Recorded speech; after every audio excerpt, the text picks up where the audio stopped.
I have some questions. Whose idea was Haitian Flag Day? Who approved it? What nonprofits did the city coordinate with to implement it?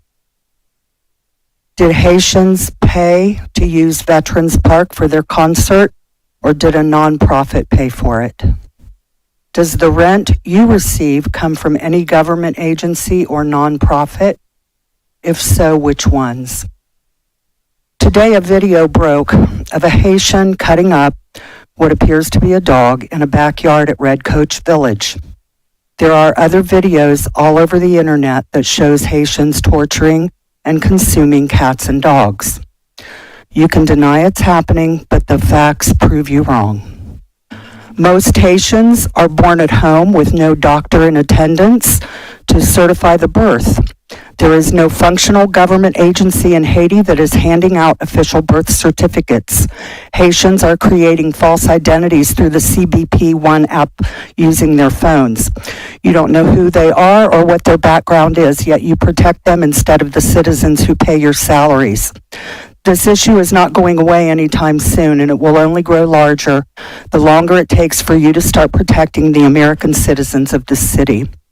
The Haitians in Springfield are not migrants. They're paid mercenaries, occupiers, and soldiers of a foreign army supported by American tax dollars.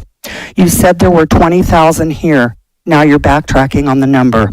Were you lying then, or are you lying now? It's national news that FEMA spent all of its funding on migrants, and there is nothing left for hard-hit Americans of hurricanes and flooding disasters who are currently in desperate need of those funds. People are angry that you and others like you put foreign invaders first and Americans last. Thank you. Diane Daniels, 40 Hedgley Road. No, would you please, sir, you're going to have to leave. Sir. Hey. U.S. are the real invaders. Sir. But the revolutionary Sir. leader, Martin Luther said, why do immigrants come here from Can I please have the police take care of this quickly? Also, the individual in the back. Even worse than what is done in this country. I'm leaving. The individual in the back also, please. America has messed up the rest of the world even worse than what is done in this country. The individual in the back also. Is a fascist. The Democrats are war criminals. Hey, Miss Bailey, the gentleman in the back, everybody that was causing unrest, and the gentleman here, thank you so much. Would you leave too, Miss Bailey? And then whoever else was yelling needs to go, please. This lady right here. Glenda, I'd like you to go first, please. You know it, man. You're on some bullshit. You fucking know it. Fucking pussy. You're going to ask me to leave. This lady needs to. Whoever outburst, I'm going to ask you to leave, please. She outburst at me. Who wrote the copy for the facts on immigration, especially the question about challenges the city faces, referring to those of us here in the audience as racist and intolerant? I want to know that person's name now.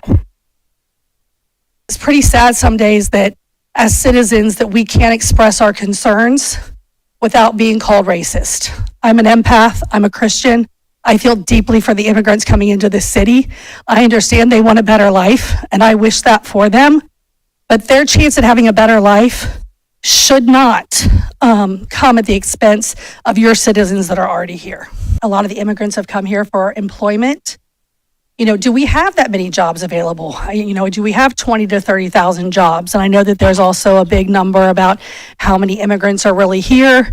I think Brian Heck, I saw a letter that maybe you sent out in July to Sharon Brown and others saying you thought then that the number was 15 to 20,000.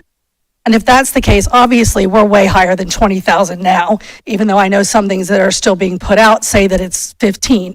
So I think that having proper numbers could really also help.